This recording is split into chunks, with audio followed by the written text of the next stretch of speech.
বাংলাদেশে আর বাংলাদেশের বাইরে পৃথিবীর বিভিন্ন প্রান্তে যেখান থেকে চ্যানেলে দেখছেন আপনাদের সকলকে সাদর আমন্ত্রণ তৃতীয় মাত্রা দেখবার জন্য। প্রিয় দর্শক, সাম্প্রতিক নানা বিষয় নিয়ে আলোচনার জন্য আমার সঙ্গে স্টুডিওতে রয়েছেন আমার বায়ে বসা আছেন সাবেক সংসদ সদস্য এবং বাংলাদেশ জাসদের সাধারণ সম্পাদক নাজমুল হক প্রধান, এবং আমার ডানে রয়েছেন এনডিএম চেয়ারম্যান ববি হাজ্জাজ। স্বাগত আপনাদের দুজনকে তৃতীয় মাত্রায়। ছোট্ট একটা প্রশ্ন দিয়ে শুরু করতে চাই যে বর্তমান অন্তর্বর্তীকালীন সরকারের সঙ্গে যে দুটি নির্দলীয় সরকার বা রাজনৈতিক সরকার যেভাবেই বলি না কেন, রাজনৈতিক দলগুলোর দূরত্ব বাড়ছে না কমছে? ইতিমধ্যেই কয়েক মাস অতিক্রান্ত হয়েছে। আপনাদের ফিলিংস কি মিস্টার নাজমুল হক প্রধান? অসংখ্য ধন্যবাদ। আসলে দূরত্ব বাড়ছে এটা তো ইঞ্চি দিয়ে গজ ফুট দিয়ে পরিমাপ করে বলা যাবে না। তবে একটা বিষয় হচ্ছে যে আমরা খেয়াল করছি, খুব নিবিড়ভাবেই খেয়াল করছি, সরকারের উপদেষ্টাবৃন্দের কথাবার্তার মধ্যে কেমন যেন একটা ব্লেম গেমের চেষ্টা হচ্ছে আর কি রাজনৈতিক দলগুলিকে, শক্তিকে। হ্যাঁ, রাজনৈতিক দলগুলির মধ্যে ত্রুটি বিচ্যুতি তো আছেই, থাকবে, এটি স্বাভাবিক, এবং এটার সমালোচনা রাজনীতিবিদরা নিজেরাই করে, নিজেদের দলের অন্য দলের করে।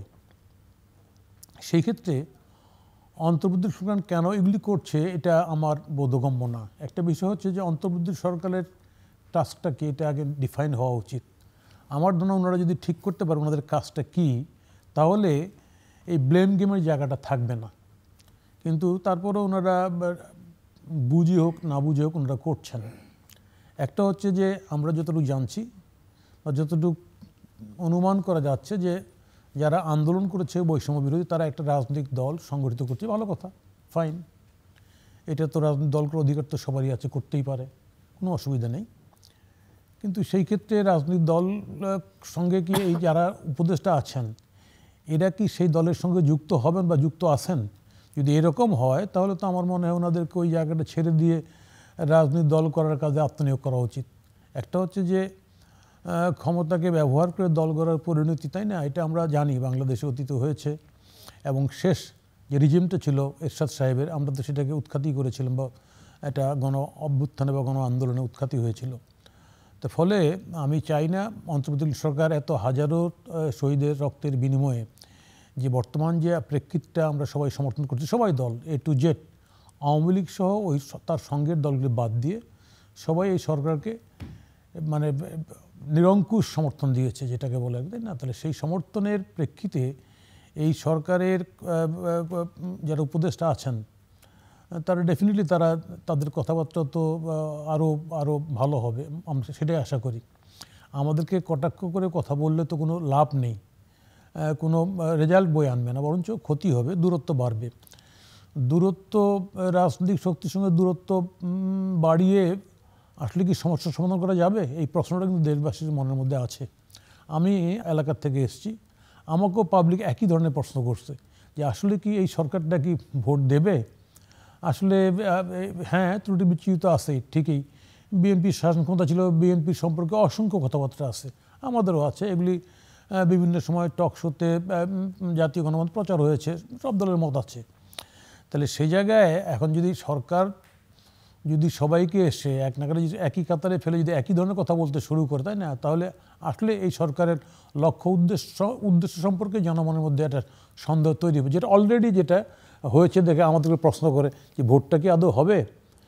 তাহলে আমি এই জায়গার থেকে মনে করি সরকার প্রধান এই বছর বিজয়ের মাস চলছে, এটা এই বছরের কয়েক মাস সরকার অতিক্রান্ত করছে। সরকার কতগুলি সংস্কার কমিশন করেছে, তার কিছু কিছু রিপোর্ট সরকারের কাছে পড়েছে, এবং সরকার যে বলেছিল আমি এই রিপোর্টগুলি পেলে একটা ভোটের কথা বলবো, সরকারের পক্ষ থেকে ডিসেম্বর মাসের শেষে বা একটু সামনে একটা ভোটের কথা অলরেডি এসছে। ফলে সেই ক্ষেত্রে আমাদের আশ্বস্ত হওয়ার বিষয় আছে যে না, সরকার ভোটের দিকে যাচ্ছে এই সংস্কারগুলি কমপ্লিট করে।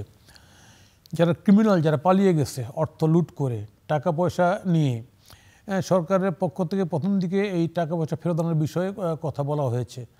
জনগণের মধ্যে এটা কনসার্ন বেশি যে আসলে বাংলাদেশে এই টাকা পয়সা ফেরত আসবে কিনা, যারা লুট করে গেছে এরা আগের মতো বহাল তবিয়ত আবার রাজনীতিতে পুনর্বাসিত হবে কিনা, এটা আমাদেরও কথা, জনগণেরও কথা। ফলে এই নিয়ে যে রাজনৈতিক শক্তি মাঠে ক্রিয়াশীল আছে, আমাদের সঙ্গে সরকার অন্তর্বর্তী ভুল বুঝাবুঝির কোনো সুযোগ নেই। আমরা চাই এই কাজগুলি সম্পন্ন হোক। দুষ্কৃতিকারীরা বা রাজনীতিকে যারা পলিউটেট করছে, যারা রাজনীতিটাকে, যারা মূল অর্থবিত্ত কামানোর যারা হাতিয়ার করছে, এবং এটা ব্যবহার করে যারা বিদেশে অর্থ যারা ব্যাংক বাড়ি তৈরি করছে, ওই যে ভানুয়াতুর একটা নাম শুনলাম, আগে শুনি নাই, লুটপাটের কারণে শুনতে হলো আমাকে। যেমন ওই যে আপনার রজার মিলার বোধহয় আপনার মনে আছে, ক্যামেরুনের একটা ফুটবলার, ওর সেই গোল দেখে, সেই বয়স্ক প্লেয়ারের গোল দেখে আমরা সবাই, ওই আমি নিজেও আর কি ক্যামেরুন দেশটাকে চিনি নাই এর আগে প্লেয়ারের কারণে। তো এখন এই গভর্নমেন্টের পতিত স্বৈরাচারের এই যে লোটাস কামাল অর্থমন্ত্রী, উনি কিন্তু এই ভানুয়াতুরকে বাংলাদেশের গ্রামের লোকে চিনিয়ে দিয়েছেন যেরকম একটা দেশ আছে দ্বীপ রাষ্ট্র, যেখানে টাকা পাচার করে নির্বিঘ্নে থাকা যায়। তো এই লোকগুলিকে যদি মানে শুধু চিহ্নিত করাই না, এই লোকগুলিকে যদি কোনো না কোনো ফর্মে আপনার, যেমন আমি দেখলাম গত কয়েকদিন আগে একটা বণিক বার্তা, যে ভিয়েতনামের একজন ব্যবসায়ী, বিশাল ব্যবসায়ী, কীভাবে সে অর্থবিত্তের মালিক হয়েছেন, এখন সে ফাঁসির রোজে নিয়ে একদম বিচারের কাঠ করে একদম প্রায় তার বউ সহ সে। তা বাংলাদেশেও এই দৃষ্টান্ত স্থাপন হওয়া উচিত যে বারে বারে ঘুঘু ধান খেয়ে যেতে পারে না, কোনো কোনো সময় ঘুঘু ফাঁদে আটকা পড়া এবং সেই ঘুঘুর শাস্তি হয়। এবার আমার ধারণা এই সরকারের প্রথম দায়িত্বটা হচ্ছে এই ঘুঘুদের শাস্তি দিয়ে বাংলাদেশে গণতন্ত্রের রাস্তাটাকে মসৃণ করা, রাজনৈতিক দলকে ব্লেম গেমের না ফেলা। ববি আজাদ। জি, আপনাকে অসংখ্য ধন্যবাদ দিলু ভাই, এবং আপনাকে আমার বিজ্ঞ সহ আলোচক সহ চ্যানেলের পর্দায় যারা দেখছেন বা দেখবেন সবাইকে আমার সালাম এবং শুভেচ্ছা। রাজনৈতিক দলগুলোর সাথে শুরু থেকেই অন্তর্বর্তীকালীন সরকারের একটা প্রচেষ্টা থাকা উচিত ছিল এই সম্পর্কগুলো আরও সুন্দরভাবে বহাল রাখা। ইতিমধ্যে আমরা দেখেছি যে একটা আপনার জাতীয় ঐক্য কমিশনের আলোচনা এসেছে এবং সেই ঐক্য কমিশনের ফরমেশন শুরু হয়েছে অন্য সব কমিশন প্রধানদেরকে নিয়ে। তো এই যে ওই ঐক্য কমিশন যে এখন তৈরি হচ্ছে, একটা আপনার কনসেনসাস, সব রিফর্ম সম্বন্ধে একটা কনসেনসাস তৈরি করবার জন্য এবং সবাইকে একসাথে নিয়ে, এই একসাথেটা প্রথম থেকে থাকলে হয়তো আরও ভালো হতো। বিজ্ঞ সমালোচক যে কথাগুলো উত্থাপন করেছেন, সরকারের ভেতর থেকে, মানে সরকারের ভেতরে আপনার দায়িত্বশীল জায়গায় যারা আছেন কিছু তরুণরা, তারা এখন নতুন রাজনৈতিক দলে সম্পৃক্ত হবেন। তাহলে সরকার আর রাজনৈতিক দল, একদিকে যেমন একটা দল সরকারের সাথে সম্পৃক্ত হয়ে যাচ্ছে, অন্যদিকে অন্য সব রাজনৈতিক দলের সাথে দূরত্বটা অনেক বেড়ে যাচ্ছে। একই সাথে যারা সরকারের ভেতর থেকে দল করার পরিকল্পনা করছেন, which is again fair enough, কিন্তু তাহলে সরকার থেকে বেরিয়ে এসে করলে আরও ভালো হয়, তারা ওপেন বক্তব্য রাখছেন যে রাজনৈতিক দলের সাথে তাদের সম্পর্ক চ্যুতি হচ্ছে। মানে রাজনৈতিক দলদেরকে তারা কিছু দূর ব্লেম করা শুরু করছেন যে রাজনৈতিক দলরা তাদেরকে সঠিকভাবে কাজ করতে দিতে চায় না বা সাপোর্ট করতে চায় না। তো এই জায়গাগুলোতে অবভিয়াসলি কিছু বিভ্রান্তি সৃষ্টি হয় এই ধরনের আলোচনাগুলোতে। মানে সরকারের দায়িত্বশীল জায়গা থেকে কি বলছি, কিভাবে বলছি, এটা অত্যন্ত গুরুত্বপূর্ণ, কারণ পুরো দেশের জনগণ দেখে। এবং মানে ঐক্য তৈরি করার কোনো কমিশনের থেকে অনেক বেশি প্রয়োজন হলো যে অনৈক্য তৈরি হয় এরকম কোনো আলোচনা না করা, ন্যারেটিভস না ছাড়া। তো এই জায়গাগুলোতে সরকারের আরও কেয়ারফুল হওয়া প্রয়োজন। যেমন আমরা অল্প কিছুদিন আগে, এক মাসও হয়তো হয়নি, মাননীয় প্রধান উপদেষ্টা ডাক দিলেন, প্রত্যেকটা রাজনৈতিক দল কিন্তু সেখানে উপস্থিত ছিল, ভাইও ছিলেন, আমিও ছিলাম, আমরা সবাই ছিলাম, প্রত্যেকটা রাজনৈতিক দল উপস্থিত ছিল।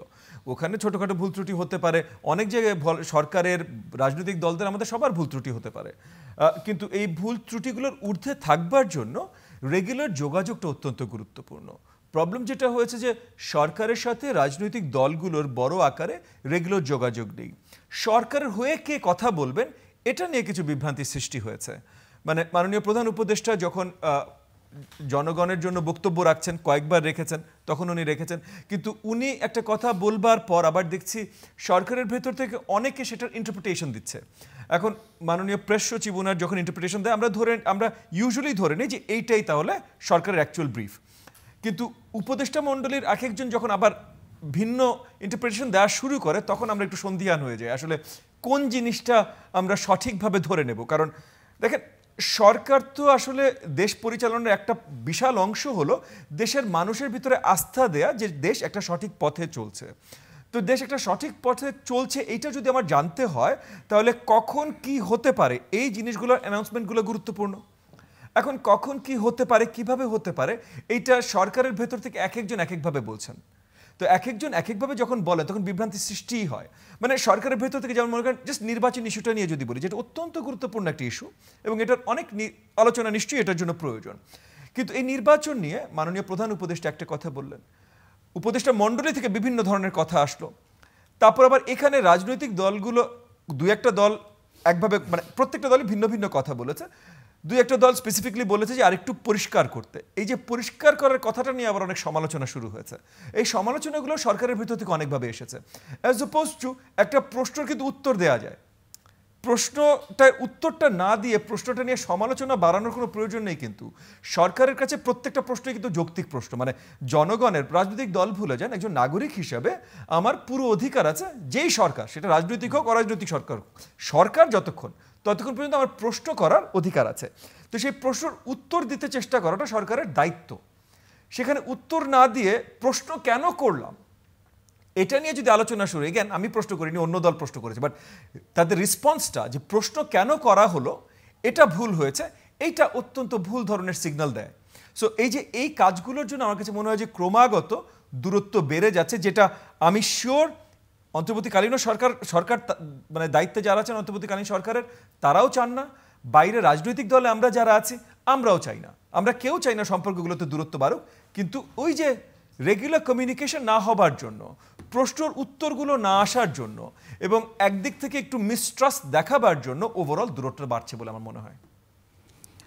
সো এই দূরত্ব কাটিয়ে উঠবার জন্য কমিশন কি যথেষ্ট বলে মনে হচ্ছে, যেটা করবার প্ল্যান করা হচ্ছে, কনসেনসাস কমিশন? জি, মানে আমার কাছে মনে হয় এই যে কনসেনসাস কমিশন সেই পর্যায়ে বাংলাদেশ আছে কিনা, রাজনৈতিক দলগুলো বা সরকার আছে কিনা সম্পর্কে সেই জায়গাটাতে? না, সম্পর্কের জায়গা থেকে যে সত্যি কথা আমার মনে হয়, আমার ধারণা যেটা, যে সরকারের পক্ষ থেকে যদি একটা আপনার সিনসিয়ার ডাক দেওয়া হয়, যেমন এখানে আমি একটু আগে বলছিলাম যে গত মাসেই বা এই মাসের শুরুর দিকে যখন মাননীয় প্রধান উপদেষ্টা ডাক দিলেন, প্রত্যেকটা রাজনৈতিক দল কিন্তু ওখানে পৌঁছে গেছিল। তো যদি সিনসিয়ার ডাক দেওয়া হয়, রাজনৈতিক দলগুলো আমার মনে হয় স্বতঃস্ফূর্তভাবে তারা এই ঐক্যের ডাকে সাড়া দেবেন এবং একসাথে থাকবেন। কিন্তু আপনি যেটা বললেন যে কনসেনসাস কমিশন, এই ঐক্য কমিশনটা হয়তো সাকসেসফুল হবার সম্ভাবনা আমি কম দেখি। কেন কম দেখি সেটা আমি বলছি। কারণ প্রত্যেকটা কাজ তো কমিশন দিয়ে হয় না আসলে, মানে যেটা সরকারেরই কাজ সেটা আবার সরকারের আলাদা করে কমিশন করা, মানে আরেকদিন একটা নতুন কমিশন আসবে, সরকার পরিচালনা কমিশন, মানে এটা একটু মানে খুব বেশি সেন্সিবল বলে আমার কাছে মনে হয় না। প্লাস এই কমিশনটা আসলে তৈরি করা হচ্ছে বাকি সব কমিশন হেডসদের নিয়ে, যে বাকি সব কমিশন যে রিফর্মগুলো সাজেস্ট করছে, এই রিফর্মগুলো নিয়ে এখন তারা আলাদাভাবে রাজনৈতিক দলগুলোর সাথে বসবে। তো এই যে 3 মাস যে সময়টা ছিল, এই 3 মাসে যদি এই কমিশনগুলোই রাজনৈতিক দলদের সাথে বসতো, শুধু রাজনৈতিক দল না, আরও ইম্পর্টেন্ট স্টেক হোল্ডার আছে, অর্থনীতিতে যারা বড় দাগে আপনার কন্ট্রিবিউট করে, ব্যবসায়ী স্টেক হোল্ডার্স বা ভিন্ন ভিন্ন স্টেক হোল্ডার আছে, এদের সাথে যদি কয়েক দফায় এই কমিশনগুলো তখনই বসতো, তাহলে কিন্তু কাজটা আর অনেক সোজা হয়ে যেত। এখন 10টা ভিন্ন রিফর্ম প্রপোজালস নিয়ে, এবং এক একটা প্রপোজালের ভিতরে 100-200 জিনিস, ভিন্ন ভিন্ন জিনিস থাকবে, একসাথে 10টা 20টা 30টা রাজনৈতিক দলকে নিয়ে বসে আসলে আপনি আলোচনা স্ট্রাকচারটা কী হবে এটাই তো মুশকিল হয়ে যায়।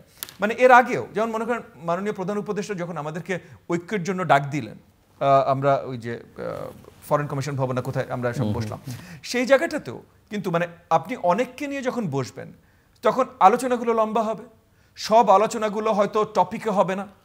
টপিক এখন আপনি, সেদিন তো একটা শুধু টপিক ছিল, জাস্ট ঐক্য, আমরা সবাই ঐক্য থাকতে পারি কিনা। এখন এই কমিশনের কাজ হলো সবাইকে ডেকে নিয়ে 100টা টপিকে একসাথে আলোচনা করা। এইটার স্ট্রাকচার ওনারা কিভাবে করবেন আমি এটা চিন্তা করে সন্দিহান। মানে আই ক্যানট ইমাজিন যে কিভাবে এই ধরনের একটা ডিসকাশন স্ট্রাকচার করা যায়। এখন মনে করেন আপনি এখানে বসে আমরা আলোচনা করছি পুলিশ রিফর্ম, আমরা পুলিশ রিফর্ম নিয়ে 3 জন 5 জন ইভেন 10-15 জন অনেক লম্বা আলোচনা করতে পারি। কিন্তু জাস্ট পুলিশ রিফর্ম নিয়ে যদি আপনি 500 জনকে নিয়ে বসেন, তাহলে এক জায়গায় আপনি মানে খুব ভালো স্ট্রাকচার্ড, ভালো এফেক্টিভ আলোচনা করতে পারবেন না। এখন আপনি শুধু পুলিশ রিফর্ম না, আপনি সব ধরনের রিফর্ম নিয়ে একসাথে 500 জনকে নিয়ে বসে কনস্ট্রাকটিভ কোনো আলোচনা হতে পারে, এটা আমার কাছে খুবই বিশ্বাসযোগ্য বলে মনে হয় না।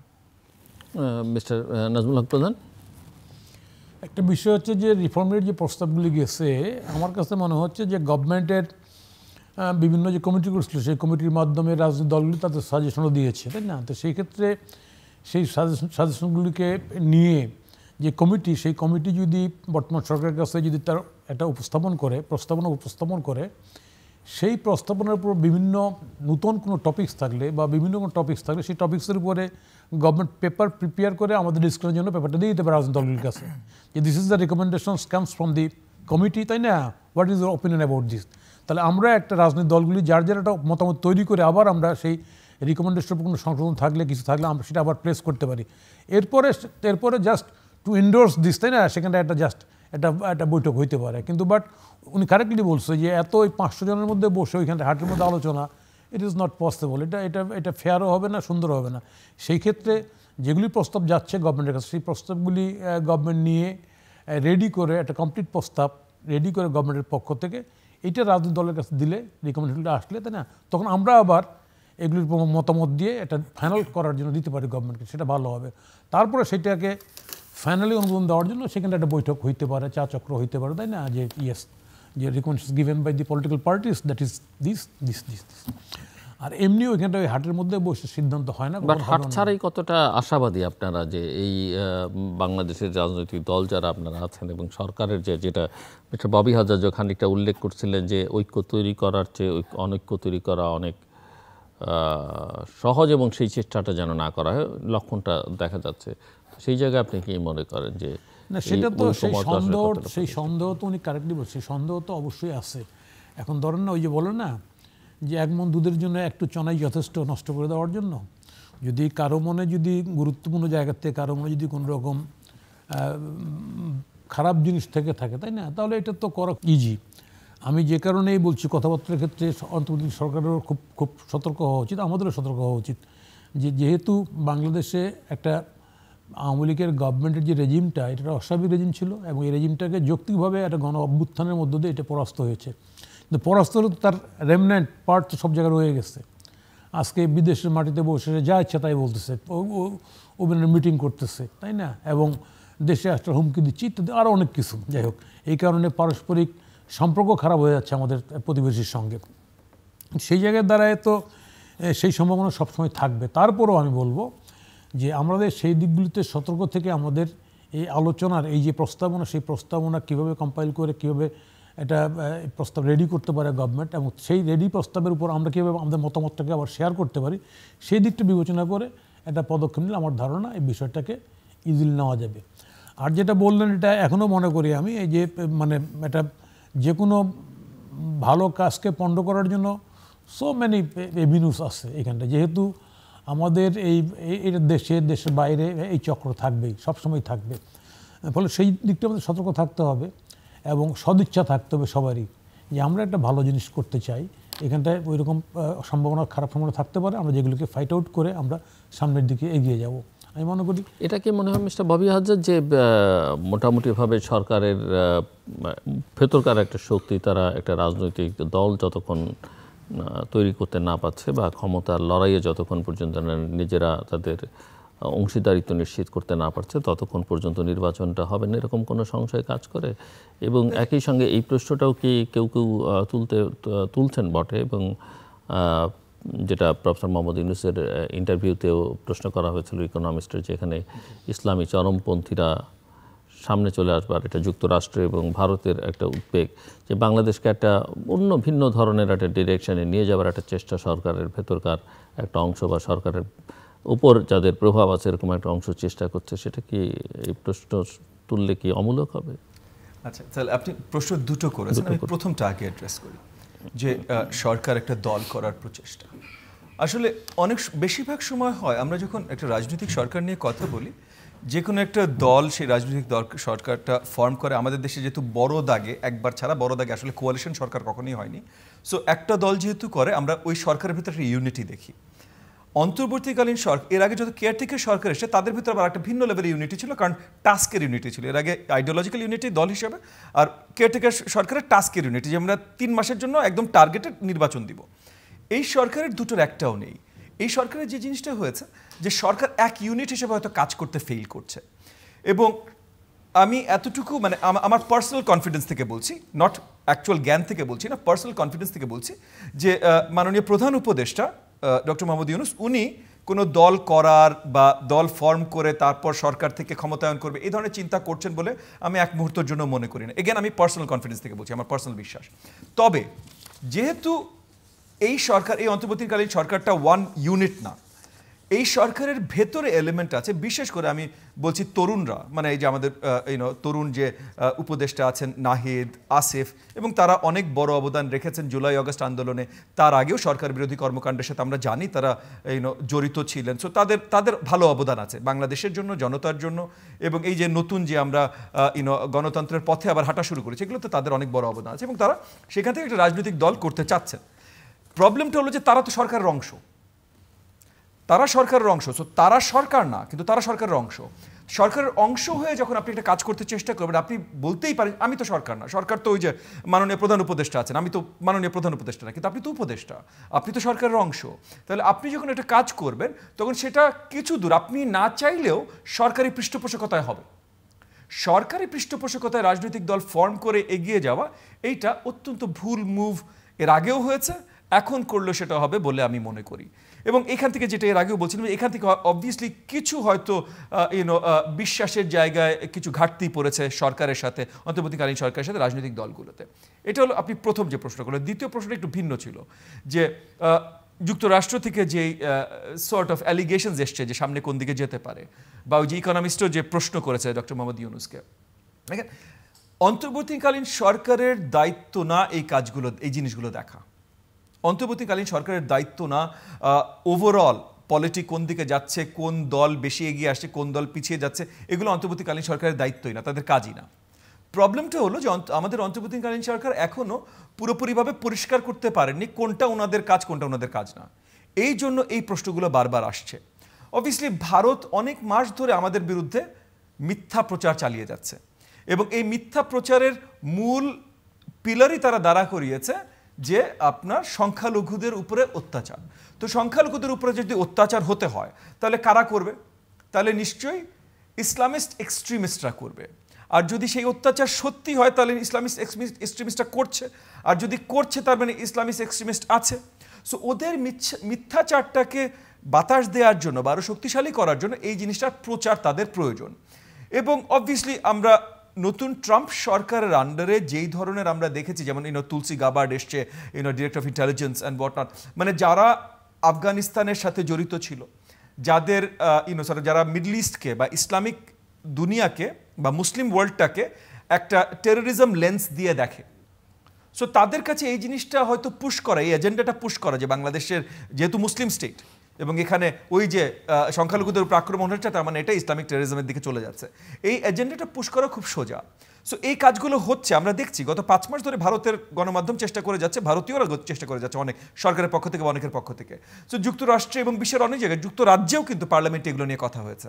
সো এই জায়গাগুলোতে আমাদের সরকারের একটা বড় পদক্ষেপ নেওয়া প্রয়োজন, এই মিসইনফরমেশনটার এগেনস্টে ফাইট করা। কিন্তু আমাদের সরকার এই মিসইনফরমেশন এগেনস্টে ফাইট করতে পারছেন না। মানে অত্যন্ত দুঃখজনক যে মাননীয় প্রধান উপদেষ্টার কাছে এই প্রশ্নটা আসতে হয়েছে, মানে তার আগে এনাফ ক্লিয়ার করা হয়নি জিনিসটা, যে ইকোনমিস্ট এই প্রশ্নটা জিজ্ঞেস করবে না। ইকোনমিস্ট হয়তো এমনভাবে বলবে, আচ্ছা আপনারা ইন্ডিয়া যে মিসইনফরমেশন আপনাদের নামে চালাচ্ছে, এটা আপনারা কীভাবে ফাইট করছে, প্রশ্নটা এইভাবে আসতো। কিন্তু আমরা এতটাই দুর্বলভাবে ফাইট করছি এই মিসইনফরমেশনের যুদ্ধটাতে, যে আমাদের বিদেশি বন্ধুরাও এখন পুরোপুরি আমাদেরকে বিশ্বাস করছে না যে আমরা সত্যি কথা বলছি না ভারত সত্যি কথা বলছে।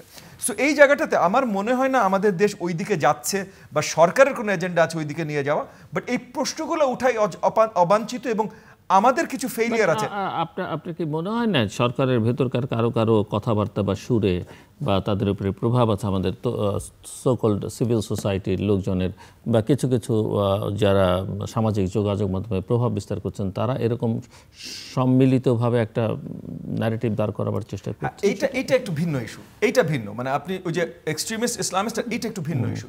এখানে আমার কাছে মনে হয় সবচেয়ে, এগেন আমি আমার পার্সোনাল ওপিনিয়ন বলছি, যে কেউ দ্বিমত পোষণ করতেই পারেন, আমার কাছে মনে হয় সবচেয়ে মানে প্রবলেম্যাটিক যেটা হয়েছে, যে কিছু উদ্যমী অতি উৎসাহী, পজিটিভভাবে বলছি জিনিসটা, মানে তাদের ভেতরে স্পৃহা আছে, উদ্যম আছে, এবং কিন্তু এই তারুণ্যের উদ্যমটা গাইডেন্স লাগে। সঠিক গাইডেন্স না পেলে তারুণ্যের উদ্যমটা আবার ভুল পথে যেতে পারে। তো এই যে কথাগুলো বা যে কথাবার্তাগুলো সোশ্যাল মিডিয়ামে বা এরকম এসেছে, যেমন মাঝখানে হঠাৎ করে একটা এসেছিল যে ভারতের কিছু অংশ আমরা হয়তো দখল করে নেব, এই ধরনের, এগুলো ওই যে অভিজ্ঞতার কিছু অভাব, হয়তো বয়সের ওই যে উদ্যমটা, যে স্পৃহাটা, সেটা দায়িত্বশীল জায়গায় যেটা মানায় না, অন্য জায়গা থেকে বলা যেতেই পারে, কিন্তু দায়িত্বশীল জায়গায় মানায় না, ওই জায়গায় সঠিক গাইডেন্সগুলো হয়তো আসছে না। এবং এই গাইডেন্সগুলো আসার বড় কোনো কারণও নেই, কারণ অন্তর্বর্তীকালীন সরকারের আসলে কোনো জবাবদিহিতা নাই। মানে আপনি নির্বাচিত সরকারের জবাবদিহিতা আছে, ভোট চলে যাবে, এটা হয়ে যাবে, সেটা হয়ে যাবে। অন্তর্বর্তীকালীন সরকার একটা ফিক্সড টাইমের জন্য, ফিক্সড টাইম যদি এখনো ফিক্সড হয়নি, বাট তারা একটা বেসিক এজেন্ডার জন্য আসে। সো তাদের স্পেসিফিক কোনো জবাবদিহিতাও নেই। সো কে কাকে গাইড করবে এই স্ট্রাকচারটাও নেই। এই জায়গায় অবভিয়াসলি সোশ্যাল মিডিয়া একটা বড় ইম্প্যাক্ট প্লে করছে, কারণ যে তরুণদের কথা হচ্ছে, যারা সরকারি দায়িত্বে বড় বড় দায়িত্বে আছে তরুণরা, তারা এই সোশ্যাল মিডিয়াতে গড়ে ওঠা তরুণ। মানে গত 20-25 বছর এখন তাদের বয়সই সোশ্যাল মিডিয়ার থেকে ছোট, তাদের বয়স অল্প, তাদের বয়স। সো তারা গড়ে এসছে সোশ্যাল মিডিয়াতে। সোশ্যাল মিডিয়াতে যারা বেশি কথা বলে, বেশি ভোকাল, তাদের কথাগুলো তাদের উপরে ইম্প্যাক্ট করে। এবং তারা নিজেরাও সোশ্যাল মিডিয়াতে খুব সহজেই হয়তো, মানে আমরা হয়তো একটা কথা বলার আগে, মানে পাবলিকলি বলার আগে, সোশ্যাল মিডিয়া শেয়ার করতে পরের কথা, পাবলিকলি বলার আগে হয়তো 3 বার চিন্তা করি। কিন্তু আমাদের জেনারেশন আর তাদের জেনারেশন তো এক না। তাদের জেনারেশন ঘুম থেকে উঠে আগে সোশ্যাল মিডিয়াতে যায়, আগে জানায়। তো এই জায়গাগুলোতে হয়তো আরেকটু ম্যাচিউরিটি হলে ভালো হয়। আমি মানে মনে করেন ষড়যন্ত্র বা কনস্পিরেসি থিওরি এগুলোতে যেতে চাই না। আমি সরকারকে ফুল এবং সরকারের প্রত্যেকটা সর্ট অফ মেম্বারকে ফুল বেনিফিট অফ ডাউট দিতে চাই। এবং আমি সেই জায়গা থেকে বলছি, হয়তো আরেকটু গাইডেন্স যদি সরকারের ভেতরে তরুণ যারা আছেন তারা যদি আরেকটু পেতেন, আরেকটু গাইডেন্স, এবং হয়তো তারা তো নিয়োগকর্তারা কি সরকারের ভেতর থেকে, মানে সরকারের ভেতরেও তো মুরব্বীরা আছেন, হ্যাঁ, তারা একে অপরের সাথে যদি আরেকটু ভালো করে সমন্বয় করতে, মানে একে অপরের কিন্তু ভিন্ন ভিন্ন আঙ্গিকে কথা বলে। কেউ বলেন যে এই মুরব্বীরা সাইড লাইনে চলে গেছেন। এইটা যদি আসলেই হয়ে থাকে, মানে আমার কাছে বিশ্বাস করে একটু মুশকিল যেটা আসলেই হয়েছে, বাট এটা যদি আসলেই হয়ে থাকে তাহলে এটা অত্যন্ত দুঃখজনক হবে অন্তর্বর্তীকালীন সরকারের জন্য। কারণ তাহলে অন্তর্বর্তীকালীন সরকার তাদের যে গোলসগুলো পথে যাওয়া উচিত সেগুলো সঠিকভাবে যেতে ব্যর্থ হবে। এটা যদি হয়ে থাকে, আমি বলছি না এটা হয়েছে। এবং আগামীর বাংলাদেশে যে গণতন্ত্রের জন্য জনগণ লড়াই করেছিল, জুলাই আগস্ট বলেন বা আগের 10-12 বছর আমরা যা করেছি, এই সব কিছুর সঠিক ফল হয়তো আমরা পাবো না। জি, মিস্টার নাজমুল হক প্রধান। আচ্ছা, আমি ওই প্রসঙ্গে আসার আগে আমি একটু বলি, আমি নির্বাচন কমিশনের পিছনে ব্যাকগ্রাউন্ড দেখতেছি, অনেক জাতীয় নেতা, বিশ্ব নেতার ছবি আছে, তাই না? কোনো অসুবিধা নেই এতে। কিন্তু কিছু পার্টির নাম দেখতেছি, বাকি পার্টির নাম দেখতেছি না, তাই না? তাহলে আপনার এই ব্যাকগ্রাউন্ডে শুধুমাত্র কিছু পার্টির নাম কেন? এটার উত্তর আপনি দেবেন অবশ্যই। বাকি সব নিবন্ধিত পার্টির সব নাম নয় কেন? এক নম্বর। দ্বিতীয় কথা হচ্ছে যে এখানটায় অন্তর্বর্তীকালীন সরকারের আসলে উনি কথাগুলি বলে ফেলতেন। আমি একটা বিষয় বলি, সেটা হচ্ছে যে আমাদের দেশটা সাংবিধানিকভাবে এখনও মুসলিম রাষ্ট্র না, যদিও সংখ্যাগরিষ্ঠ মুসলিম জনগোষ্ঠী। এবং এই মুসলিম জনগোষ্ঠীকে, এটা ঠিক, বিশেষ করে 9/11-এর পরে গোটা বিশ্বের যখন থেকে, আমি যদি বলি আর কি, সমাজতন্ত্র বিশ্ব, মানে যখন থেকে সমাজতন্ত্র বিশ্ব আর নেই, সোভিয়েত ইউনিয়ন, সেই সময় থেকে কিন্তু আপনার গোটা বিশ্বে ইসলামপন্থীদেরকে টেরোরিস্ট হিসাবে খোদ আমেরিকার থেকে প্রচারণা শুরু হয়েছে। যদিও একসময় আমেরিকায় এই শক্তিটাকে ব্যবহার করছিল ওই কমিউনিজমের বিরুদ্ধে, ইসলামিক ধর্মীয়পন্থী রাজনীতির। আপনি আফগানিস্তান বলেন, পৃথিবীর ইভেন কি এই বাংলাদেশও মডারেট ইসলামিক কান্ট্রি বলে আমেরিকানরা বলছে সেই সময়। তাহলে এখন যখন সমাজতন্ত্র নেই, ফলে এই ফাইট ইসলামিকদের দরকারও নেই, এই টেরোরিস্ট ওরাই তৈরি করছে, দরকার নেই। তাহলে এখন বাংলাদেশকে, এটা ঠিক, ইন্ডিয়া যেহেতু তার সাজানো, আমি বলবো বাগান, এখানটায় শেখ হাসিনার গভর্নমেন্ট কিনে যেটা করছে এটা তছনছ হয়ে গেছে, হিসাবের বাইরে ঘটনা ঘটেছে ন্যাচারালি। তাহলে এইটাকে ইসলামিক টেরোরিস্ট এখানে ক্ষমতায় আসছে, এটা আইএসআইড তৈরি ইত্যাদি বিভিন্ন কথা বলে মানে করে এটাকে আপনার গোটা বিশ্বের কাছে হেওয়া করার জন্য চেষ্টা করা হচ্ছে। ইভেন কি ট্রাম্পের যে মানে বক্তব্য, সেটাও স্ক্রিপ্টটা তৈরি করে দেওয়া তার ইলেকশনের আগে, যে মনে করি আর কি, এখানটায় যারা পলায় গেছে তারা যে বলে একই কথা ট্রাম্প বলছে। সেই জায়গায় দাঁড়িয়ে আমরা এখানটায় বাংলাদেশটাকে আমরা মানে কী ধরনের বাংলাদেশ চাই, আমার ধারণা এখানটায় বর্তমান অন্তর্বর্তী সরকার প্রধান ওনার বক্তব্য আমরা দেশবাসী পরিষ্কার হয়েছে। যদিও এই প্রচারণাটা খুব মারাত্মকভাবে ছিল এখানটায়, যেহেতু পাকিস্তান চলে আসছে, আসলে পাকিস্তান আসে নাই। তাহলে এই জায়গায় দাঁড়ায় এখন এই আমাদের ইয়ং যারা আছে, তারা যদি সত্যি সত্যি যদি সরকারের লক্ষ্য উদ্দেশ্য যে এখানটায় অন্তর্বর্তীকালীন সরকার এবং সেই লক্ষ্য যেটা ভালো নির্বাচন, এটা করতে যদি ফেল করে এবং দেশটার মধ্যে তাহলে অস্বাভাবিক অবস্থা তৈরি হয়ে যাবে। আমি দেখতে পাচ্ছি গোটা বিশ্বেই বর্তমানে, আপনি যদি ধরেন যে ইসরায়েলের ঘটনা, ইসরায়েল থেকে গোটা মিডল ইস্টকে ইসরায়েল একদম শেষ চূর্ণ বিচ্ছিন্ন করে দিচ্ছে। আপনি যদি রাশিয়া বলেন, ওখানে ইউক্রেনে যাচ্ছে তাই করে শেষ করে ফেলছে। বহুদিন পরে আফগানিস্তানরা ফাইট করে একটা জায়গায় ওরা দাঁড়াইছে। আজকে বাংলাদেশে আমরা এখানটায় সাম্প্রদায়িক সম্প্রীতি যত রক্ষা করার চেষ্টা করি না কেন, কিন্তু বাট বিভিন্ন ঘটনাক্রম আছে। এরা নিজেরাই করুক, অপরে তৈরি করে একটা ব্লেম গেম করার চেষ্টা করুক, হচ্ছে এখানটায়। তাহলে এই জায়গায় দাঁড়ায় আমরা এইরকম অবস্থায়, এখানটায় আমাদের যারা তরুণ আছে প্রজন্ম, যারা এই দেশটাকে দেখে স্বপ্ন দেখেন, তাদের তো উচিত স্টেপিংটা খুব খুব কেয়ারফুল হওয়া, খুব সতর্ক হওয়া। আমি এই যে আমরা দেখলাম, তাই না, একজন উপদেষ্টার পক্ষ থেকে একটা বক্তব্য চলে আসলো, যেটা আবার উইথড্র হলো। এইরকম বিভিন্ন বক্তব্য কিন্তু ক্ষতি করছে। হয় এটা বোঝার ওনাদের মানে কি বলবো, যে তারুণ্য আর একটা একটা একটা রাজনীতি নিয়ে ভবিষ্যৎ ভাবনা কিন্তু এক জিনিস না। কিন্তু তারুণ্য অনেক কিছু হয়ে যায়, নূতন করার জন্য আগ্রহ প্রকাশ করতে পারে, কিন্তু সেটা করার জন্য যে পরিবেশটা দরকার, সেই পরিবেশটা কিন্তু তারুণ্য রাখতে পারে না। আমরা দেখেছি এখানটা যদি আপনি বলেন যে অতীতে সমস্ত আন্দোলনে কিন্তু তারুণ্য নির্ভরই ছিল। তারপরে রাজনৈতিক দলগুলি সেটাকে ধারণ করছে, চেষ্টা করছে সেভাবে এগিয়ে যাওয়ার। বর্তমান সময়ের প্রেক্ষাপটে এখানটায় বারবার এই বিষয়গুলি আসতেছে।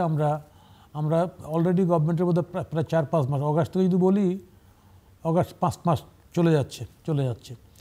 সামনে সরকারের পক্ষ থেকে বলা হয়েছে ডিসেম্বরের এন্ড অফ ডিসেম্বর অথবা আমরা এর মধ্যে আমাদের প্রতিবেশী দেশ এদিকে বলি বার্মা, নতুন একটা আমরা আরাকান একটা ফ্রন্ট ওপেন হয়ে গেছে, নতুন রাষ্ট্রের চিন্তা করা হচ্ছে, আসতেছে কথা এইভাবে। তো সেই জায়গার দ্বারা আমরা এই দেশটাকে নিয়ে যদি মনে করি যে আমাদেরকে আরও গবেষণা করতে হবে, রাজনৈতিক শক্তি ফেল করছে, তাহলেই কেবলমাত্র নতুন চিন্তা দিয়ে, নতুন রাজনীতি দিয়ে এটাকে ধারণ করার জন্য একটা গ্রুপ চেষ্টা করতে পারে। যে চেষ্টাটা হচ্ছে বলে অনেকে বলতেছে, আমি এখনও বিশ্বাস করি না। হ্যাঁ, রাজনৈতিক দল তারা করুক, কিন্তু ক্ষমতা ছেড়ে দিয়ে করুক, কোনো আপত্তি নেই। কারণ রাজনীতি করলে তো জনগণের কাছেই যেতে হবে, জনগণের স্যাংশনে নিতে হবে, অন্য কোনো উপায় তো না। যেখানে রাজনীতি করলাম, আসলাম এরকম দেশবাসী বলে আমি থেকে গেলাম, এরকম তো হবে না।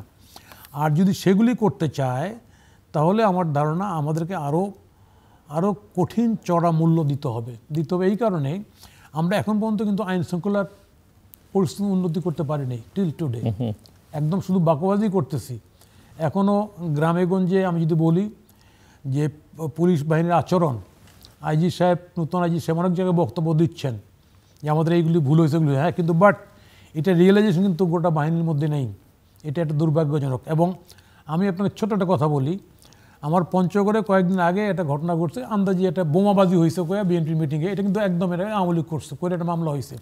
আমি শুনলাম সেই মামলায় পঞ্চগড়ের চেম্বার অফ কমার্সের প্রেসিডেন্ট যিনি হলেন ভোটে, তাকেও সেই মামলা আসামি করা হয়েছে। তাহলে এইগুলি কিন্তু ইচ্ছাকৃত এই মামলায় জড়ানো হচ্ছে, ওই লোকের রাজনীতিগুলো সম্পর্ক নেই। তাহলে এই যে ঘটনাগুলো আমার ধারণা সারা দেশে ঘটনা ঘটতেছে, আপনি যদি খেয়াল করেন মামলা নেওয়ার ক্ষেত্রে, তাহলে এগুলির ক্ষেত্রে যদি আগের অবস্থায় যদি অন্তর্বর্তীকালীন সরকার যদি চলার চেষ্টা করে, তাহলে তো সমস্যা ক্ষত তো আরও গভীর তৈরি হবে। এবং সেই ক্ষেত্রে নির্বাচনটা সুদূর দূরে চলে যাবে আর কি। এবং সেইখানটায় ন্যাচারালি পাবলিকের ধারণাটা এরকম যে ইউনূস সাহেব কি পারবে, এই সন্দেহের মধ্যে কিন্তু আবার পড়ে, ইউনূস সাহেব কি পারবে, ওনাকে একদিন ভদ্রলোক মনে, ওনার ইমেজ আছে, এতে সন্দেহ নেই, ওনার দেশে বিদেশে ওনার ইমেজ আছে, কিন্তু বাট উনি পারবে কিনা এই সন্দেহ কিন্তু জনমনে আছে। তাহলে সেইখানটায় আপনার আসলে সরকারের পক্ষ থেকে আমার ধারণা একই সুরে একই টোনে কথা বলা উচিত সংস্কারের রিপোর্টটা পাওয়ার পরে, এবং জনগণের পক্ষ থেকে রাজনৈতিক শক্তিসমূহের সঙ্গে এটার নিবিড় সংলাপ, শুধু না, নিবিড় যোগাযোগ রক্ষা করে সামনে স্টেপগুলি চিন্তা করা উচিত। ওনারা যদি মনে করে যে না, আমরাই অল ইন অল, কোনো দরকার নেই, আমরা যা করবো সেটাই ফাইনাল, তাই না, তাহলে বড় ভুল হয়ে যাবে। এই ভুলের খেসারত দিতে হবে। এটাই হচ্ছে আমার শেষ কথা আর কি। দেখেন, এগেন আমাদের এখন দরকার হলো, অনেক বছর জনগণ তারা ডিপ্রাইভড হয়েছে তাদের বেসিক একটা অধিকার থেকে, যে তাদের সরকার তারা নির্বাচিত করবেন, তাদের পছন্দ মতো তারা নির্বাচিত করবেন, এই অধিকার থেকে তারা বঞ্চিত হয়েছে। আমরা অনেক দাগে আমাদের অনেক সংস্কার প্রয়োজন। এগেন জাস্ট 1 মাস আগে বড়ভাবে আমার দল থেকে আমরা ফুল আপনার লিখিত আকারে আমরা বাংলাদেশের জনগণের জন্য, গণমাধ্যমের জন্য সবাইকে পৌঁছে দিয়েছে যে সংস্কারগুলো আমরা বিশ্বাস করি প্রয়োজন, এবং সেটাও বিশাল 100-150 পাতার ডকুমেন্ট ছিল। মানে এতগুলো সংস্কার আমরাই মনে করি দরকার, এবং আরও অনেকে অনেক বেশি মনে করতে পারেন, কম মনে করতে পারেন, বা ভিন্ন মনে করতে পারেন। সো সংস্কারের যে দরকার নেই তা না, বিশাল আঙ্গিকে সংস্কার দরকার। কিন্তু এই সংস্কারগুলো এতদিন হয়নি কেন, এটাও একটা বড় প্রশ্ন। এতদিন হয়নি, একটা বড় কারণ হলো যে জনগণের সরকার আসেনি, জনগণের নির্বাচিত সরকার আসেনি। এবং নির্বাচিত সরকার আসলে যেটা হয় যে যতই ভুল করুক না কেন, এরপর আবার যখন নির্বাচনে যায় তখন তাদের এটা শুধরে নিতে হয়। আমরা 3টা নির্বাচন সাইকেলে, মানে 90, 91, 96, 2001, 3টা নির্বাচন সাইকেলে এমন একটা জায়গায় এসেছিলাম যেখানে রাজনৈতিক দলগুলোর কাছে দৃশ্যমান হয়ে গেছিল যে তারা যদি পরপর 2বার সরকারি ক্ষমতায় থাকতে চায় তাহলে তাদের ইদার জনগণকে খুশি করার কাজ শুরু করতে হবে সরকারে আসার পর, আর নাইলে নির্বাচন বন্ধ করে দিতে হবে। আমাদের জন্য অত্যন্ত দুঃখজনক যে দ্বিতীয়টা হলো প্রথমটা হওয়ার আগে। প্রথমটা হতে যাচ্ছিল, ওটা বাস্তবায়ন হয়ে যেত যদি দ্বিতীয়টা মাঝখান দিয়ে না হয়ে যেত। তো এখন আমরা ওই যে 111-এর যে সংস্কারের 2 বছর, ওই 2 বছরটা ছিল যেন ওই যে তারা সংস্কার করবে, তারপর রাজনৈতিক দলগুলো তারা নির্বাচিত হয়ে এসে কী কী করবে। অত্যন্ত দুঃখজনক, কিন্তু কেয়ারটেকার সরকার যেমন একটা সাকসেসফুল এক্সপেরিমেন্ট ছিল বাংলাদেশে, তেমন একইভাবে ওই যে 2 বছরের সংস্কারের সরকার আনসাকসেসফুল এক্সপেরিমেন্ট ছিল বাংলাদেশের ইতিহাসে। আমরা কিছু দূর মনে হচ্ছে এখন আবার ওই এক্সপেরিমেন্টটা আরেকবার করতে যাচ্ছি। এইখানে আরেকটা বড় প্রবলেম হলো যে 111-এর সময় এক্সপেরিমেন্ট যারা করেছিল, যারা ক্ষমতায় ছিল, তাদের রাজনৈতিক অভিজ্ঞতা খুবই অল্প ছিল। কেন? কারণ তারা একটা স্পেসিফিক অর্গানাইজেশনের অংশীদার ছিল, তারা বাইরে রাজনীতিতে ছিল না। কিন্তু এখন আবার এক্সপেরিমেন্টে যখন আরেক গ্রুপ তারা হচ্ছে, তাদেরও ওই একই ঘাটতিতে আছে, কিন্তু তারা হয়তো মনে করছেন না তাদের ওই ঘাটতিতে আছে, কিন্তু তাদের ওই ঘাটতিতে আছে যে রাজনৈতিক অভিজ্ঞতা উনাদেরও নাই। এবং এর আগের এক্সপেরিমেন্টেও যেমন উনারা রাজনৈতিক অভিজ্ঞতা ডাকেনও নি, নিতেও চাননি। রাজনীতিবিদদের তাদের বিরোধী শক্তি মনে করে কাজ করেছেন। কোনো একটা দল বা একটা দুটো দলের সাথে কিছু শত্রুতা থাকতে বা ঝামেলা থাকতেই পারে, বাট রাজনৈতিক দল অ্যাজ এ হোল তাদেরকে শত্রু মনে করে কাজ করেছেন। এখন মনে হচ্ছে এই অন্তর্বর্তীকালীন সরকারের ভেতর থেকে যারা রাজনৈতিক দল করতে ইচ্ছুক, তাদের কথা শুনে মনে হচ্ছে তারাও রাজনৈতিক দলগুলোকে তাদের প্রতিপক্ষ মনে করে কাজ করা শুরু করছেন। তো রাজনৈতিক দলগুলোকে প্রতিপক্ষ মনে করে কাজ করা শুরু করলে যেটা হবে যে এর আগের যে ফেইল্ড এক্সপেরিমেন্টে যেই ভুলগুলো হয়েছে, ওই একই ভুলগুলো রিপিটেড হতে থাকবে। এবং তাহলে এইবারও আমরা বড় কোনো সুফল দেখব বলে আশাবাদী মানে হয়তো হতে পারি না। তো এখন আসলেই যেটা প্রয়োজন যে জনগণের হাতে তাদের নির্বাচনের শক্তিটা ফিরিয়ে দেয়া। এইটা ফিরিয়ে দেয়া কালকেই নির্বাচন দিতে হবে বা 3 মাসে দিতে হবে বা 6 মাসে দিতে হবে সেটা না, কিন্তু এটা পরিষ্কার করা যে কি কি কাজের মাধ্যমে তারা এই অধিকারটা ফিরিয়ে দেবেন। এই কি কি কাজের মাধ্যমে আলোচনা শুরু হয়ে গেলে কিন্তু আমার আপনার কাছেও পরিষ্কার হয়ে যাবে যে এই কাজগুলো কতদিন লাগতে পারে। তখন আমরাও ওই ইনস্টিটিউশনগুলোর দিকে তাকাবো, এই আপনারটা এই কাজ এতদিনে শেষ করার কথা, আপনি করছেন না কেন?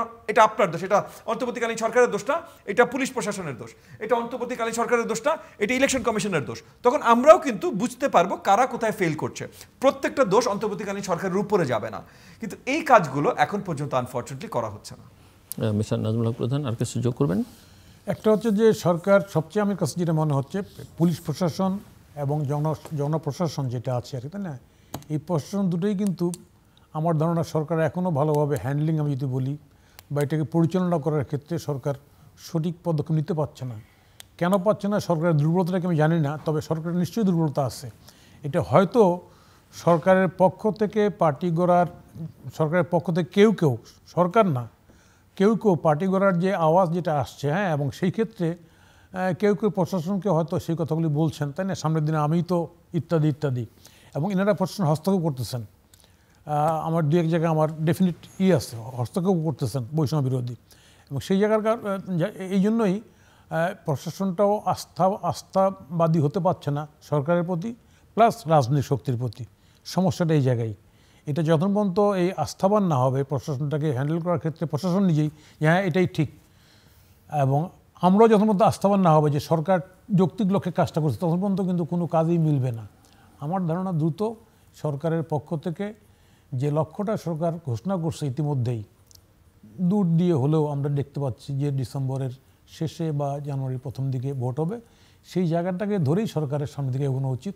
আমার ধারণা সেই ক্ষেত্রে রাজনৈতিক শক্তিসমূহের সময় গ্যাপটাও থাকবে না, ভিন্ন ভিন্ন কথাও থাকবে না, আমরা সবাই একই স্রোতে মিলিত হতে পারবো। কিন্তু এই ভোট রাজনীতির বাইরে যে সংকটটা বাংলাদেশে এই মুহূর্তে আছে, বিশেষ করে অর্থনৈতিক যে সংকট বা আর্থিক খাতের সমস্যাগুলো, বা সাধারণ মানুষ যে প্রাইস হাইকের কারণে যে দুর্ভোগের মধ্যে আছে, সেই সমস্যার সমাধান একটা আপনি কোনো লক্ষণ দেখেন? আপনার তো এটা তো ঠিক, আমরা এখানটায় আমাদের মানে মুদ্রাস্ফীতি আমাদের এটা অনেক বেশি।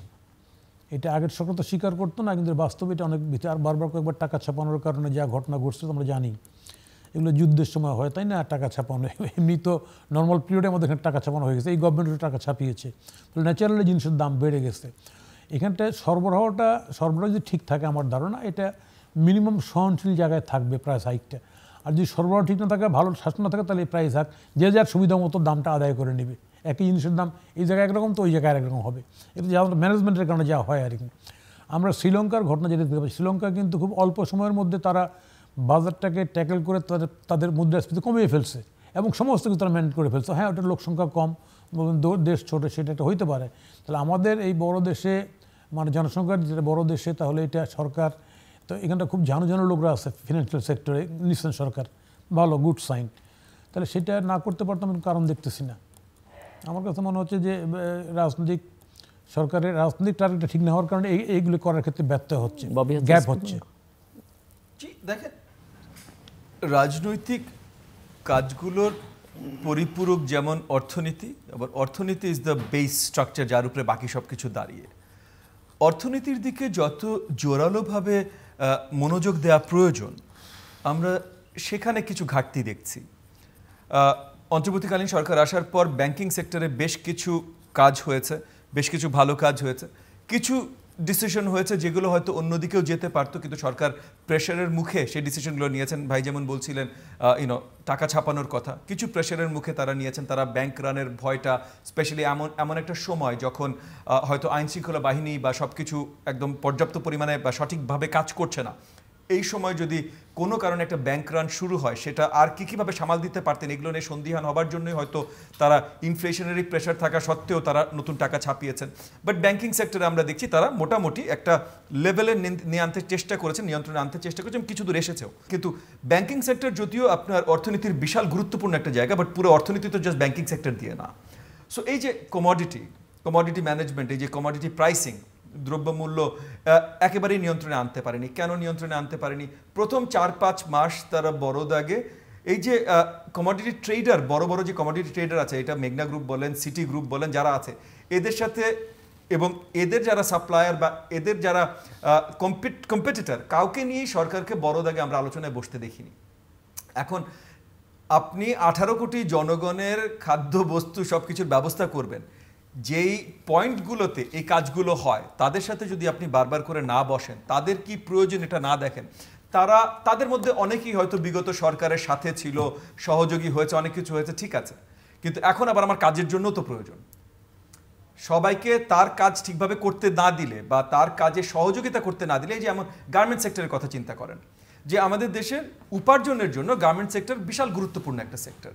গত 5 মাস ধরে কন্টিনিউয়াসলি, মানে একটা না, মানে tense if not hundreds garments মালিকদের কাছ থেকে শুনে আসছি যে এইটার কারণে বা ওইটার কারণে তাদের অর্ডার ভিয়েতনাম চলে যাচ্ছে, কম্বোডিয়া চলে যাচ্ছে, ইন্ডিয়া চলে যাচ্ছে, ভিন্ন দেশে চলে যাচ্ছে। এই অর্ডার একবার বিদেশে অন্য একটা দেশে চলে গেলে এই অর্ডার সহজে ফেরত আসে না।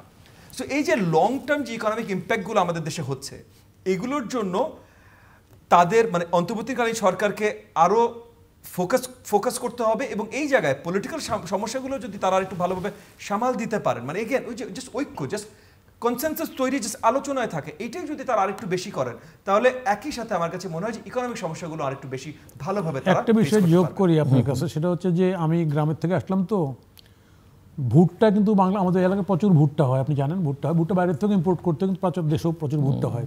কিন্তু এবার মজার ঘটনা হয়ে গেছে, ভুট্টার বীজ পাচ্ছে না, কারণ বীজটা ইন্ডিয়ার থেকে আসে, যে বীজের ধরেন যে বস্তা 700-800 ছিল, এখন 1000 টাকাও বস্তা পাওয়া যাচ্ছে না। যারা ভুট্টার ডিলার, যারা ছোটো ছোটো ইউনিয়ন পরিষদ যারা বিক্রি করে, ওরা কয় যে আমরা টাকা দিও, যেখানটা আমি 20 টন আনতাম সেখানটা আমাকে বলছে যে আপনি 20 মণ নিয়ে যান, 20 বস্তা নিয়ে যান। তাহলে এটা কারসাজি হচ্ছে নাকি? ইম্পোর্টাররা এনে এটা স্টক করে বেশি দামে বেচতে চাচ্ছে কিনা, অথবা বিষয়টা কি সরকারের পক্ষ থেকে কিন্তু কোনো কথাবার্তা নেই। মানে বর্তমান সরকারের সঙ্গে আসলে জনগণের সঙ্গে একটা বিচ্ছিন্নতা আছে মারাত্মক। ওনারা আছে ঠিক এই অন্তর্বর্তীকালীন সরকার, হ্যাঁ, কিন্তু বাট সমস্যাগুলি কী কী এগুলির সঙ্গে ওদের ডাইরেক্ট যোগাযোগ নেই, যেহেতু রাজনৈতিক দলের সঙ্গে নেই। দলের সঙ্গে থাকলে যে কোনো দল, যত খারাপ দল, তার সঙ্গে যোগাযোগ থাকতো কৃষকের, যে এরকম ভুট্টার বীজটা পাওয়া যাচ্ছে না, এটা কী হবে। তা আমি মনে করি সরকারের এক্ষেত্রে খুব দ্রুত রাজনৈতিক শক্তিসমূহের সঙ্গে সমন্বয় করে তার সামগ্রিক কাজটা সম্পন্ন করার জন্য পদক্ষেপ নেওয়াটা জরুরি। তাহলে এই বিষয়গুলিকে মিট আপ করতে পারবে এবং সত্যিকার আমরা একটা এই এত শহীদের বিনিময়ে যে অর্জন, আমরা সেই অর্জনটাকে আরও বাস্তবমুখী গণমুখী করতে পারবো। ইন্ডিয়াকে সামাল দেওয়ার প্রক্রিয়াটা ঠিকঠাক আছে? এটাকে প্রক্রিয়া ঠিকঠাক আছে, এতে নাই। আমরা তো প্র্যাকটিক্যালি আওয়ামী লীগ গভর্নমেন্ট যেভাবে ইন্ডিয়ার সঙ্গে যেভাবে ডিলগুলি করছে, আপনার কোনোটাই তো ঠিকভাবে করে না, আমাদের জাতীয় স্বার্থ রক্ষাই তো করে নেই। আপনি যদি এই পাল্টানা এদিক দিয়ে যদি তার মালপত্র নিয়ে যাওয়া দেখেন তো না, উইদাউট মানে কত বড় লোক নবাব সম্রাট দিয়ে, তাই না, আমার কিছু লাগবে না, সব নিয়ে যাও তোমরা। এটা ট্রেড, ইট ইস বিজনেস, পারস্পরিক বিজনেস, গোটা বিশ্বের সঙ্গে গোটা বিশ্ব ব্যবসা করে, হ্যাঁ, এর পর্যন্ত সম্পর্ক বজায় রাখে। তো এগুলি তো এমনি হয় না। কিন্তু বিগত সরকার মনে হচ্ছে যে এগুলি করে ওনাকে ক্ষমতায় উনি বছরের পর বছর, যুগের পর যুগ, শতাব্দীর বংশ পরম্পরায় থাকবেন। এই প্রচেষ্টার কারণে উনি ডিলগুলি করছেন, যেগুলি একটা দেশের সঙ্গে সম্পর্ক গড়ার ক্ষেত্রে কখনোই কোনো বাস্তবমুখী পদক্ষেপ না বিগত সরকার যেটা করছে। আমরা মনে করি বর্তমান সরকার যেগুলি বলতেছে ঠিক আছে, কিন্তু তারপর এটা ঠিক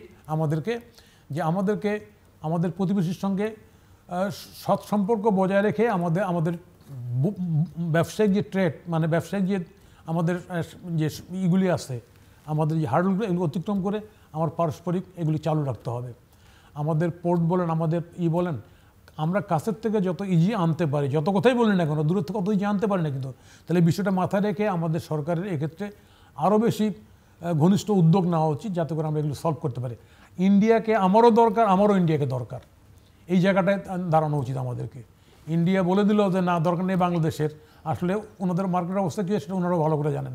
সাধারণ লোকদের সঙ্গে আমাদের যোগাযোগ হয়, আবার টেলিফোন, আজকাল তো ওপেন সব, ওনারা কি বলেন আমরা তো শুনি। তাহলে সেটা নিশ্চয়ই সরকার শোনেন, নিশ্চয়ই মোদি গভর্নমেন্ট শোনেন।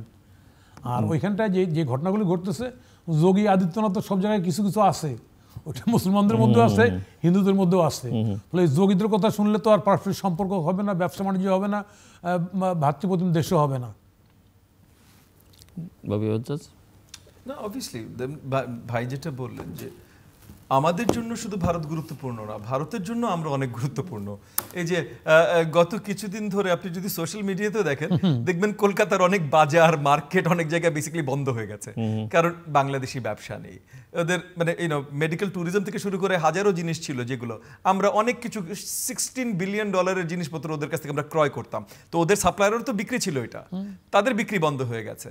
তাদের এখানে কর্মরত অনেকে ছিল, সেগুলো কাজ বন্ধ হয়ে গেছে। সো ভারতের জন্য আমরা অত্যন্ত গুরুত্বপূর্ণ। এই জায়গাটা ভারতের বুঝতে হয়তো একটু সময় লাগছে, কারণ ভারত 15.5 বছর অন্য মাপে একটা সম্পর্কে অভ্যস্ত হয়ে গেছিল। সেটা তারা একটু সময় নিক, কোনো অসুবিধা নেই। কিন্তু আমাদের অন্তর্বর্তীকালীন সরকারও যেই স্ট্যান্ডসগুলো নিয়েছে ইতিমধ্যে আমি মনে করি সেগুলো সঠিক স্ট্যান্স নিয়েছে।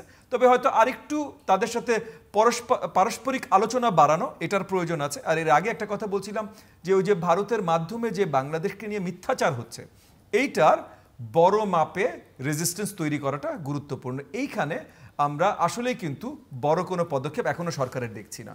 মানে সরকারের পক্ষ থেকে লোন ওয়ারিয়ার, একজন শক্তিশালী বলিষ্ঠ লোন ওয়ারিয়ার, ওনার মানে মাননীয় প্রধান উপদেষ্টার প্রেস সচিব, উনি জোরদার বক্তব্য রেখে যাচ্ছেন, বাট উনি একাই লোন ওয়ারিয়ার, মানে অ্যাজ অপোজ টু একটা পুরো স্টেট মেকানিজম কাজ করবে এই প্রপাগান্ডার বিরুদ্ধে লড়াই করবার জন্য, সেটা আমরা এখনো দেখিনি। এইটা আমার মনে হয় একটা বড় প্রয়োজন, কারণ এটা একবার তৈরি করতে পারলে বিশ্বব্যাপী একটা ইমেজটা যদি আমরা ঠিক করতে পারি, তাহলে বিশ্বব্যাপীও ভারতের উপরেও কিন্তু একটা প্রেশার আসবে। মানে ভারত খুব তাড়াতাড়ি প্রেশার ফিল করবে বাংলাদেশের সাথে সুসম্পর্ক না রাখার, কিন্তু অ্যাটলিস্ট এটা যে হচ্ছে যে বিশ্বব্যাপী তারা কোনো প্রেশার ফিল করছে না, রাদার তারা আরও সাপোর্ট পাচ্ছে, কারণ বাংলাদেশে হয়তো যে আপনি যে প্রশ্নটা করলেন এক্সট্রিজমের দিকে যাচ্ছেন। তো এই জায়গায় এই কিছু পদক্ষেপ নিলে আমরা আরও ভালো করতে পারি। দর্শক অনুষ্ঠানের শেষ প্রান্তে আমরা সামাজিক যোগাযোগ মাধ্যম ফেসবুক, এক্স এবং ইউটিউবে রীতিমাত্র লাইভ স্ট্রিম হচ্ছে, আপনারা দেখতে পারেন। টেলিভিশনের পর্দায় দেখতে না পারলে যে কোনো সময় যে কোনো স্থান থেকে ইউটিউবে রীতিমাত্র চ্যানেলটি সাবস্ক্রাইব করে পর্ব বা পুরোনো পর্বগুলো আপনারা দেখতে পারেন। মিস্টার ববি হাজাজ এবং মিস্টার নাজমুল হক প্রধান, অসংখ্য ধন্যবাদ এই আলোচনা শোনাবার জন্য। দর্শক, অনেক বিষয় নিয়ে আমরা কথা বলেছি, কিন্তু মূল কথা যেটা রাষ্ট্র পরিচালনা একটা রাজনৈতিক বিষয় এবং সেটা রাজনীতিকদের কাজ। যারা এখন দায়িত্বে আছেন তাদের সঙ্গে রাজনৈতিক দলগুলোর সম্পর্কের একটা ঘাটতি আছে বা দূরত্ব আছে। এই দূরত্বটা যত দ্রুত কমিয়ে আনা যাবে তত মঙ্গল কর হবে, এবং সেই সঙ্গে যত দ্রুত বাংলাদেশকে নির্বাচনের দিকে নিয়ে যাওয়া যাবে, অর্থাৎ জনগণের অংশগ্রহণকে নিশ্চিত করা যাবে, তত সেটা দেশের রাজনৈতিক অর্থনৈতিক স্থিতিশীলতার জন্য কল্যাণ করবে। আমরা আশা করব যে যারা দায়িত্বে আছেন তারা এই বিষয়টি অত্যন্ত গুরুত্বের সঙ্গে ভাবেন। আমাদের সঙ্গে থাকবার জন্য অসংখ্য ধন্যবাদ। আপনাদের সবার জন্য শুভকামনা।